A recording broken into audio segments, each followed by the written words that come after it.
السلام عليكم البنات، إن شاء الله تكونوا كامل بخير وعلى خير يا رب. اليوم جبت لكم طبق طاجين زيتون جزائري بالدجاج. درت لكم اليوم بيض كيما راكم تشوفوا هنا، قطعت البصلة وسنة ثوم قليتهم مليح مع التوابل وقطايع الدجاج هذوما. درت لهم الزيت قليتهم بيان، خليتهم حتى يتقلى مليح مع التوابل. ب... كما تعرفوا المرقة البيضاء ديروا لها كامل التوابل اللي تحبوهم وشوية قرفة ما عدا الكمون. ها كيما راكم تشوفوا هنا قليته مليح، قطعت زرودية رونديلات صغار وحطيتهم بجيه باش نزيد نكملهم يتقلاو مع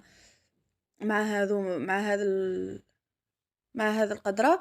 ونزيد ندفي الماء من جهة أخرى باش نمرق بيه، نخليهم يطيبوا ربع ساعة ولا نص ساعة مليح. بعدها نزيد نضيفلهم الزيتون تاعنا اللي كنت درتو ديجا، غليته 3 مرات ولا 4 ودرت له شوية سكر باش ما يجيكمش مر. وتضيفوه على القدرة تاعكم، تقليو مليح، تمرقوا وتقدموا الطبق تاعكم كيما راكم تشوفوه هنا معانا. وديروا له شوية فريت إلا حبيتوا معاه.